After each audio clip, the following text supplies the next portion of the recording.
भगवान की जय। बोलो श्री कृष्ण भगवान की जय। ओम 5वें अध्याय में भक्तिहीन पुरुष की गति और भगवान की पूजा विधि का वर्णन बताया जा रहा है। ये भक्तिहीन जो पुरुष होते हैं उनकी क्या गति होती है। ओम राजा निमि ने पूछा कि हे योगेश्वर, आप लोग तो श्रेष्ठ आत्मज्ञानी और भगवान के परम भक्त हैं, कृपा करके यह बताइए कि जिनकी कामनाएं शांत नहीं होती हैं, लौकिक और पारलौकिक भोगों की लालसा मिटी नहीं है और मन एवं इंद्रियां उनके बस में नहीं है तथा प्राय भगवान का भजन भी नहीं करते हैं, ऐसे लोगों की क्या गति होती है। जो भगवान का भजन नहीं कर रहे, दिन तक यही लगा रहे कि वो मिल जाए, ये मिल जाए, इसको कर लूं, उसको कर लूं, इसी में लगा रहे, उनकी क्या गति होती है। ओम अब 8वें योगेश्वर चमस जी बोल रहे हैं। ये 9 योगेश्वर बोल रहे हैं ना, अभी 7 में बोले थे पहले 4थे अध्याय में। अब 8वें योगेश्वर चमस जी कह रहे हैं।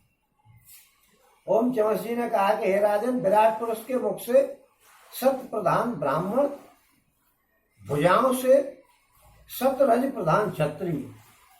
विराट पुरुष के मुंह से ब्राह्मण निकले और विराट पुरुष के भुजाओं से क्षत्रिय निकले, जांघों से रजतम प्रधान वैश्य निकले और चरणों से तम प्रधान शूद्र निकले। इनकी उत्पत्ति हुई।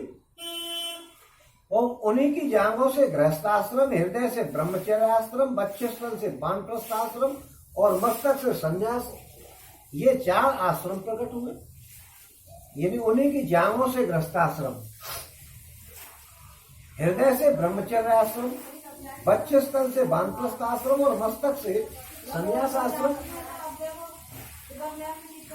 और इन चारों वर्णों और आश्रमों के जन्मदाता स्वयं भगवान ही हैं। वही इनके स्वामी, नियंता और आत्मा भी है। इसलिए इन वर्ण और आश्रम में रहने वाला जो मनुष्य भगवान का भजन नहीं करता है बल्कि उल्टा उनका अनादर करता है, वो अपने स्थान, वर्ण, आश्रम और मनुष्य योनि से भी च्युत हो जाता है, उसका अधपतन हो जाता है। यानी वो गिर जाता, नीच योनि में जाता, फिर मनुष्य भी नहीं बनता। जो भजन नहीं करेगा मनुष्य भी नहीं बनेगा।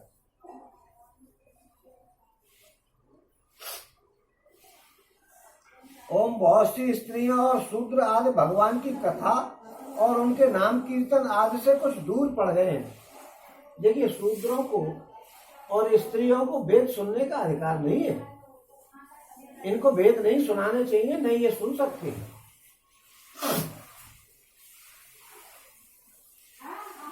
ओम बहुत सी स्त्रियां और शूद्र आदि भगवान की कथा और उनके नाम कीर्तन आदि से कुछ दूर पड़ गए हैं। वे आप जैसे भगवान के भक्तों की दया के पात्र हैं। आप लोगों ने कथा कीर्तन की सुविधा देकर के उनका उद्धार करें।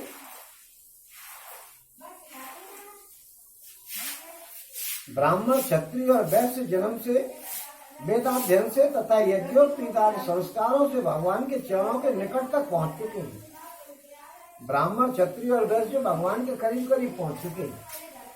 वेदों का अध्ययन करने से, यज्ञोपवीत करने से, ऐसे संस्कारों को करने से भगवान के करीब करीब पहुंच चुके हैं। और फिर भी वे वेदों का असली तात्पर्य नहीं समझ करके अर्थवाद में लग करके मोहित हो जाते हैं। वेदों के तात्पर्य को कोई समझ नहीं सकता है। वो करते हैं कि तुम्हें स्वर्ग मिलेगा, तो तुम्हें अच्छे काम में प्रवृत्त करते हैं कि अच्छे काम करने लग जाओ। जब स्वर्ग तक की बात करने लग जाओगे तो आगे जाकर के वो कह देंगे तो स्वर्ग तो छोटी चीज है, मोक्ष को प्राप्त करने का प्रयास करो। तो इस तरीके से आपको अच्छे रास्ते पे ले जाते हैं।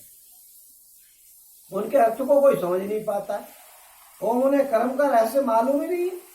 वे मूर्ख होने पर भी अपने आप को पंडित मानते हैं और अभिमान में अकड़े रहते हैं। वे मीठी मीठी बातों में भूल जाते हैं और केवल वस्तु शून्य शब्द माधुरी के मोह में पड़ करके और चटकीली और भड़कीली बातें कहा करते हैं। चटकीली भड़कीली बातों में लग जाते हैं। ओम रजोगुण की अधिकता के कारण उनके संकल्प बड़े घोर होते हैं कि यो कर दूंगा, यो कर दूंगा, इस प्रकार के। ओम कामनाओं की तो सीमा ही नहीं होती, इतनी कामनाएं होती हैं उनकी। उनका क्रोध भी ऐसा होता है जैसा सांप का क्रोध।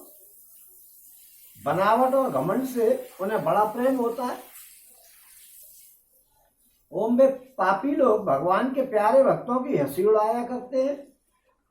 वे मूर्ख बड़े बूढ़ों की नहीं स्त्रियों की उपासना करते हैं।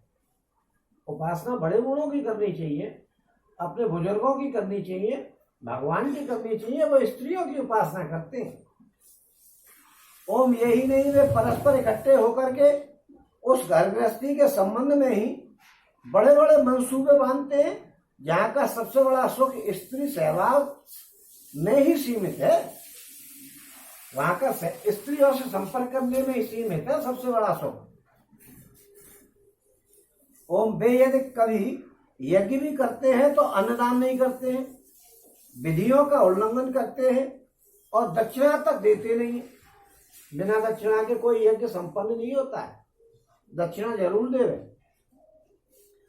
ओम वे कर्म का रहस्य न जानने वाले मूर्ख केवल अपनी जीव को संतुष्ट करने और पेट की भूख मिटाने यानी शरीर को पुष्ट करने के लिए बेचारे पशुओं की हत्या करते हैं, जो बलि जो चढ़ाई जाती है। ओम धन वैभव कुलीनता विद्या दान सौंदर्य बल और कर्म आदि के घमंड से अंधे हो जाते हैं तथा वे दुष्ट उन भगवान के प्रेमी संतों तथा ईश्वर का भी अपमान करते रहते हैं। हमारा खानदान ऐसा है, हमारे अंदर इतनी ताकत है, हम पे इतना पैसा है, हम इतने बड़े ऊंचे खानदान में पैदा हुए हैं, हम इतने पढ़े लिखे हैं, हम इतने दानी हैं। ये बातें उनको घमंड करा देती हैं और वे भगवान का भी और भगवान के प्रेमियों का भी अनादर कर देते हैं। और हे राजन, वेदों ने इस बात को बार बार दोहराया है कि भगवान आकाश के समान नित्य नित्य निरंतर समस्त शरीरधारियों में स्थित है। बार बार कहा है कि भगवान सभी आदमी शरीरधारियों में स्थित है, चाहे वो चींटी का शरीर हो, चाहे वो कुत्ते का शरीर हो, भगवान उसमें भी स्थित है।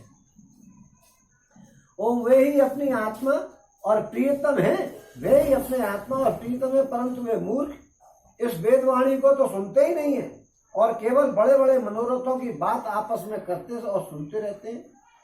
ओम वेद विधि के रूप में ऐसे ही कर्मों के करने की आज्ञा देता है। वेद विधि के रूप में ऐसे ही कर्मों के करने की आज्ञा देता है कि जिसमें मनुष्य की स्वाभाविक प्रवृत्ति नहीं होती है। वेद ऐसे ही कर्मों के करने की वो देता है आज्ञा। ओम संसार में देखा जाता है कि मैथुन सांस और मध्य की ओर प्राणी की स्वाभाविक प्रवृत्ति हो जाती है। दारूबाजी, महिलाबाजी या खराब चीजों का खाना, इनकी तरफ अपने आप प्रवृत्ति बढ़ जाती है। तब उसे उसमें प्रवृत्त करने के लिए विधान तो हो ही नहीं सकता। भाई ऐसा कोई विधान नहीं है कि आपको जो कही जाए कि तुम दारू पियो या आप मांस खाओ या आप महिलाओं से संपर्क रखो, ऐसा कोई विधान नहीं है।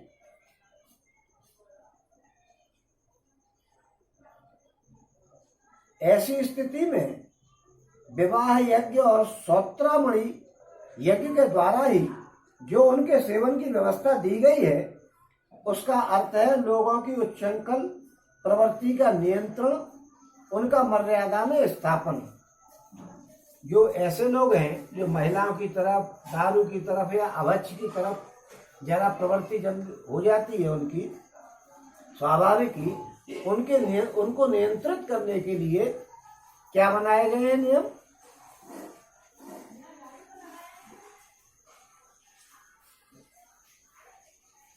उनके नियम बनाए गए कि शादी करा दी।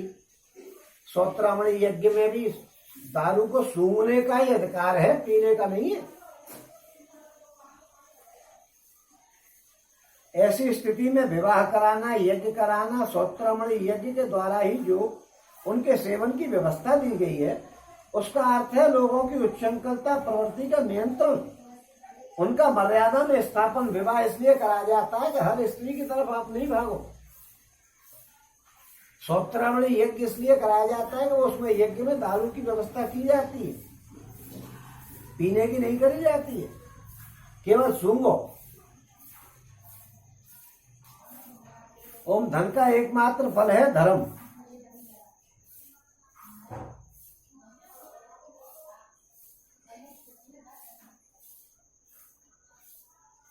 वास्तव में श्रुतियों का उन लोगों को ऐसे कर्मों से हटाना ही मुख्य उद्देश्य है।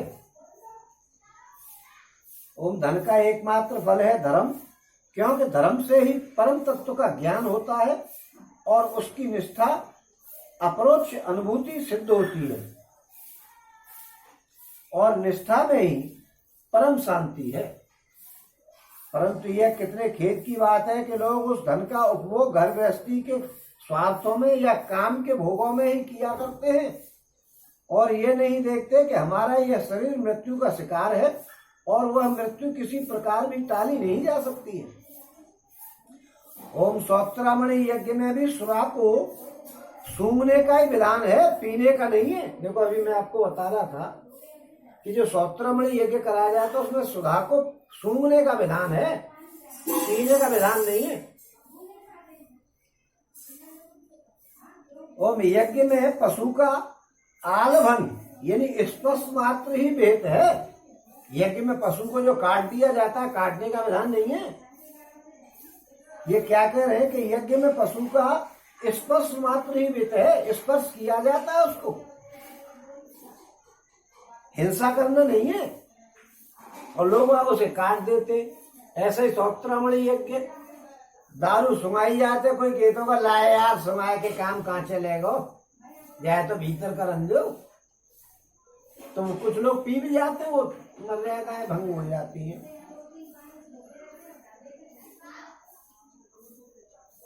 इसी प्रकार अपनी धर्मपत्नी के साथ मैथुन की आज्ञा भी विषय भोगों के लिए नहीं है कि आप रातों दिन पड़े रहे। धार्मिक परंपरा की रक्षा के निमित्त संतान उत्पन्न करने के लिए ही दी गई है। आप केवल संतान उत्पन्न करने के लिए ही स्त्री का एक प्रयोग कर सकते हो। ये नहीं कि रातों दिन पड़े रहे हैं, महीनते घर में से ही ना निकल रही।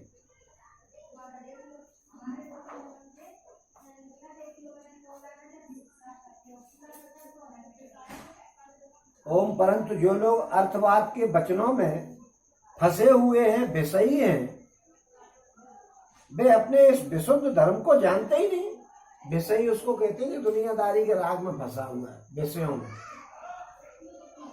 ओम जो इस विशुद्ध धर्म को नहीं जानते हैं वे घमंडी वास्तव में तो दुष्ट हैं, परंतु समझते हैं अपने आप को श्रेष्ठ। वे धोखे में पड़े हुए लोग पशुओं की हिंसा करते हैं, मरने के बाद भी वे पशु ही उन मारने वालों को खाते हैं। मरने के बाद वे पशु ही उनको खाते हैं जो इसमें बलि चढ़ाते हैं और पशुओं को मारते हैं। ओम यह शरीर मृतक शरीर है, इसके संबंधी भी इसके साथ ही छूट जाते हैं। जो लोग इस शरीर से तो प्रेम की गांठ बांध लेते हैं और दूसरे शरीरों में रहने वाले अपने ही आत्मा एवं सर्वशक्तिमान भगवान से द्वेष करते हैं, उन मूर्खों का अधिपतन तो निश्चित है। ओम जिन लोगों ने आत्मज्ञान संपादन करके केवल मोक्ष प्राप्त नहीं किया है और जो पूरे पूरे मूर्ख भी नहीं है, वे अधूरे न इधर के हैं और न उधर के, न तो मोक्ष कर पाए और न वो जो है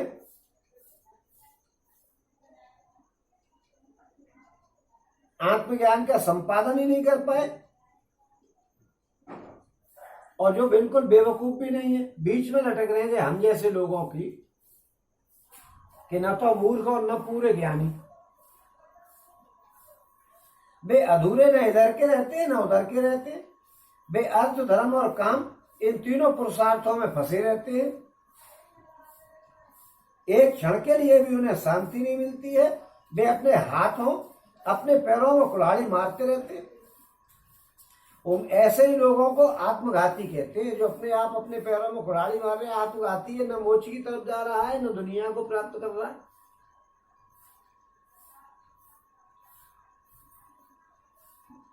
अज्ञान को ही ज्ञान मानने वाले इन आत्मघातियों को कभी शांति नहीं मिलती है। इनके कर्मों की परंपरा कभी शांत नहीं होती है। काल भगवान सदा सर्वदा इनके मनोरथों पर पानी फेरते रहते हैं। ओम इनके हृदय की जलन विषाद कभी मिटने का नहीं है। हे राजन, जो लोग अंतर्यामी भगवान श्री कृष्ण के विमुख हैं, वे अत्यंत परिश्रम करके गृह, पुत्र, मित्र और धन संपत्ति इकट्ठी करते हैं, परंतु उन्हें अंत में सब कुछ छोड़ देना पड़ता है और न चाहने पर भी विवश होकर के घोर नरक में जाना पड़ता है। भगवान का भजन नहीं करने वाले विषयी पुरुषों की यही गति होती है। ओम राजा निमि ने पूछा कि हे योगेश्वरो, आप लोग कृपा करके ये बताइए कि भगवान किस समय किस रंग का कौन सा आकार स्वीकार करते हैं और मनुष्य किन नामों और विधियों से उनकी उपासना करते हैं। अब 9वें योगेश्वर करभाजन जी कहने लगे कि हे राजन, 4 युग हैं,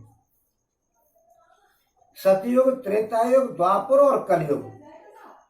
इन युगों में भगवान के अनेकों रंग, नाम और आकृतियां होती हैं तथा विभिन्न विधियों से उनकी पूजा की जाती है। सतयुग में भगवान के श्री विग्रह का रंग होता है श्वेत। सतयुग में भगवान का रंग होगा श्वेत, यानी गोरे रंग के पैदा होंगे। ओम उनकी 4 भुजाएं और सिर पर जटा होती है तथा वे बलकल का ही वस्त्र पहनते हैं। काले मृग का चर्म, यज्ञोपवीत, रुद्राक्ष की माला, दंड और कमंडल धारण करते हैं। सतयुग के मनुष्य बड़े शांत, परस्पर बैर रहित, सबके हितैषी और समदर्शी होते हैं। ओम वे लोग इंद्रियों और मन को बस में रख करके ध्यान रूप तपस्या के द्वारा सबके प्रकाशक परमात्मा की आराधना करते हैं। यदि वो ध्यान करते हैं ध्यान रूप तपस्या से। ओम वे लोग हंस, सुपर्ण, बैकुंठ, धर्म, योगेश्वर, अमल, ईश्वर, पुरुष, अव्यक्त और परमात्मा आदि नामों के द्वारा भगवान के गुण, लीला आदि का गान करते हैं। ओम हे राजन, त्रेता युग में भगवान के श्री विग्रह का रंग होता है लाल। 4 भुजाएं होती हैं। कटिभाग में वे 3 मेखला धारण करते हैं। उनके केश सुनहरे होते हैं और वे वेद प्रतिपादित यज्ञ के रूप में रह करके श्रुक, श्रुवा आदि यज्ञ पात्रों को धारण किया करते हैं। ओम उसी युग में के मनुष्य अपने धर्म में बड़ी निष्ठा रखने वाले और वेदों के अध्ययन अध्यापन में बड़े प्रवीण होते हैं। वे लोग ऋग्वेद, यजुर्वेद और सामवेद रूप त्रैवेदी को के द्वारा सर्वशक्तिमान देवादेव भगवान श्री हरि की उपासना करते हैं। पहले वे 3 प्रकार के थे, चौथे तो बाद में बनाए गए। ओम त्रेता में अधिकांश लोग विष्णु, यज्ञ, प्रश्निगर्भ, सर्वदेव, उरुक्रम, वृषाकपि, जयंत और उरुगाय आदि नामों से उनके गुण और लीला आदि का कीर्तन करते हैं। हे राजन, द्वापर में भगवान के श्री विग्रह का रंग होता है सांवला। ओम में पीताम्बर तथा शंख, चक्र, गदा आदि अपने आयुध धारण करते हैं। वक्षस्थल पर श्रीवत्स का चिन्ह, भ्रगुलता, कौस्तुभमणि आदि लक्षणों से वे पहचाने जाते हैं। हे राजन, उस समय जिज्ञासु मनुष्य महाराजाओं राजों के चिन्ह, छत्र, चमर आदि से युक्त परम पुरुष भगवान की वैदिक और तांत्रिक विधि से आराधना करते हैं। उस समय जिज्ञासु मनुष्य महाराजाओं के चिन्ह जो होते हैं वो छत्र, चमर आदि से युक्त परम पुरुष भगवान की वैदिक और तांत्रिक विधि से आराधना करते हैं। ओम वे लोग इस प्रकार भगवान की स्तुति करते हैं कि हे ज्ञान स्वरूप भगवान वासुदेव एवं क्रिया शक्ति रूप हे संकर्षण, हम आपको बार बार नमस्कार करते हैं।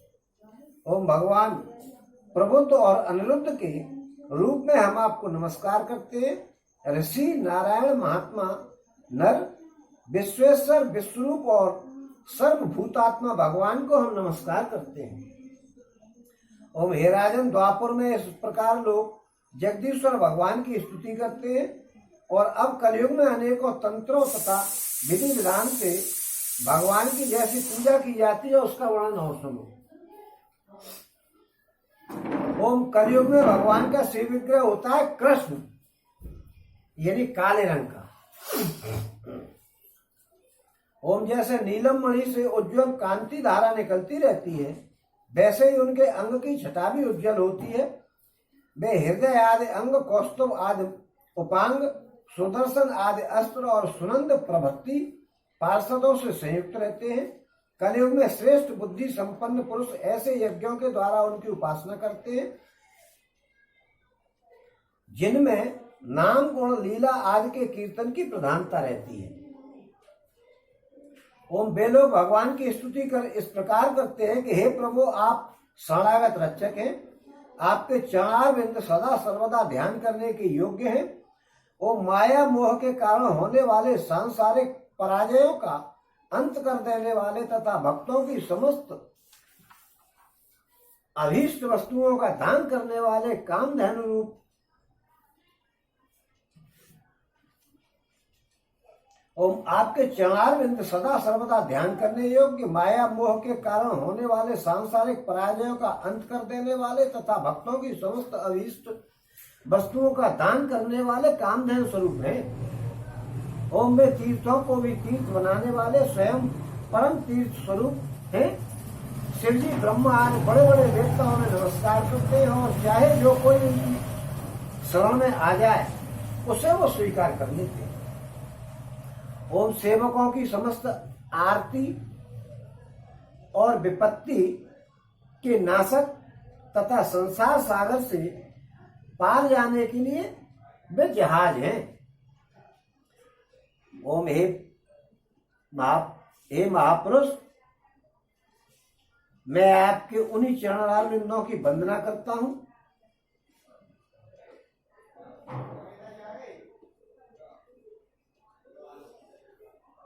ओम हे भगवान, आपके चरण कमलों की महिमा कौन कहे। राम अवतार में अपने पिता दशरथ जी के वचनों से देवताओं के लिए भी वांछनीय और दुष्जय राजलक्ष्मी को छोड़ करके आपके चरण कमल वन वन में घूमते फिरे। सचमुच आप धर्मनिष्ठा की सीमा है और हे महापुरुष, अपनी प्रेयसी सीता जी के चाहने पर भी जानबूझ करके आपके चरण कमल माया मृग के पीछे दौड़ पड़े। सचमुच आप प्रभु प्रेम की सीमा है। हे प्रभु, मैं आपको आपके उन्हीं चरणारविंदों की वंदना करता हूं। ओम हे राजन, इस प्रकार विभिन्न युगों के लोग अपने अपने युग के अनुरूप नाम रूपों द्वारा विभिन्न प्रकार से भगवान की आराधना करते हैं। इसमें संदेह नहीं कि धर्म, अर्थ, काम और मोक्ष सभी पुरुषार्थों के एकमात्र स्वामी भगवान श्री हरि है। ओम कलयुग में केवल संकीर्तन से ही सारे स्वार्थ और परमार्थ बन जाते हैं, इसलिए इस युग का गुण जानने वाले सारग्रही श्रेष्ठ पुरुष कलयुग की बड़ी प्रशंसा करते हैं, इससे बड़ा प्रेम करते हैं, कलयुग से बड़ा प्रेम करते हैं क्योंकि इसमें कलयुग केवल नाम आधार है। उन देहाभिमानी जीव संसार चक्र में अनादि काल से भटक रहे हैं, उनके लिए भगवान की लीला, गुण और नाम के कीर्तन से बढ़कर के और कोई परम लाभ नहीं है, क्योंकि इससे संसार में भटकना मिट जाता है और परम शांति का अनुभव हो जाता है। और हे राजन, सतयुग, त्रेता और द्वापुर की प्रजा चाहती है कि हमारा जन्म कलयुग में हो, क्योंकि कलयुग में कहीं कहीं भगवान नारायण के शरणागत उन्हीं के आश्रय में रहने वाले बहुत से भक्त उत्पन्न होंगे। और हे महाराज, विदेह कलयुग में द्रविड़ देश में अधिक भक्त पाए जाते हैं, जहाँ ताम्रपर्णी, कृतमाला, पश्विनी, परम पवित्र कावेरी महानदी और प्रचीति नाम की नदियां बहती हैं। और हे राजन, जो मनुष्य नदियों का जल पीते हैं प्राय उनका अंतःकरण शुद्ध हो जाता है और वे भगवान वासुदेव के भक्त हो जाते हैं। और हे राजन, जो मनुष्य यह करना बाकी है और वह करना आवश्यक है इत्यादि कर्म वासनाओं का अथवा भेद बुद्धि का परित्याग करके सर्वात्म भाव से शरणागत वत्सल प्रेम के वरदानी भगवान मुकुंद की शरण में आ जाता है, ओम वह देवताओं, ऋषियों, पितरों, प्राणियों, कुटुंबियों और अतिथियों के ऋण से उऋण हो जाता है। जो भगवान की शरण में आ गया उसके तो सारे ऋण समाप्त हो गए। ओम वह किसी के अधीन, किसी का सेवक, किसी के बंधन में नहीं रहता है। जो प्रेमी भक्त अपने प्रीतम भगवान के चरण कमलों का अनन्य भाव से यानी दूसरी भावनाओं, आस्थाओं और वृत्तियों और प्रवृत्तियों को छोड़ करके भजन करता है, उससे पहली बात तो यह है कि पाप कर्म होते ही नहीं है, परंतु यदि कभी किसी प्रकार हो भी जाए तो परम पुरुष भगवान श्री हरि उसके हृदय में बैठ करके वो सब धो करके बहा देते हैं और उसके हृदय को शुद्ध कर देते हैं। और नारद जी कहते हैं कि हे वसुदेव जी, मिथिला नरेश राजा निमि 9 योगेश्वरों से इस प्रकार भागवत धर्मों का वर्णन सुन करके बड़े आनंदित हुए। ये जो किस्सा है नारद जी सुना रहे हैं वसुदेव जी को, और इसमें संवाद है मिथिला नरेश निमि जी और 9 योगेश्वरों का। ओम उन्होंने अपने ऋतज एवं आचार्यों के साथ ऋषभ नंदन नव योगेश्वरों की पूजा करी। इसके बाद सब लोगों के सामने ही वे सिद्ध अंतर ध्यान हो गए। मेरे राज निमि ने उनके सुने हुए भागवत धर्मों का आचरण किया और परम गति प्राप्त करी। हे महाभाग्यवान वसुदेव जी, मैंने तुम्हारे आगे जिन भागवत धर्मों का वर्णन किया है, तुम भी यदि श्रद्धा के साथ इनका आचरण करोगे तो अंत में सब आसक्तियों को छूट करके भगवान का परम पद प्राप्त कर लोगे। ओम हे वसुदेव जी, तुम्हारे और देवकी के यश से तो सारा जगत भरपूर हो रहा है, क्योंकि सर्वशक्तिमान भगवान श्री कृष्ण तुम्हारे पुत्र के रूप में अवतीर्ण हुए हैं। तुम लोगों ने भगवान के दर्शन, आलिंगन तथा बातचीत करने एवं उन्हें सुलाने, बैठाने, खिलाने आदि के द्वारा वात्सल्य स्नेह करके अपना हृदय शुद्ध कर लिया है। तुम परम पवित्र हो गए हो। और हे वसुदेव जी, शिशुपाल, पौंड्रक और साल्व आदि राजाओं ने तो बैर भाव से श्री कृष्ण की चाल ढाल, लीला विलास, चितवन, बोलन आदि का स्मरण किया था।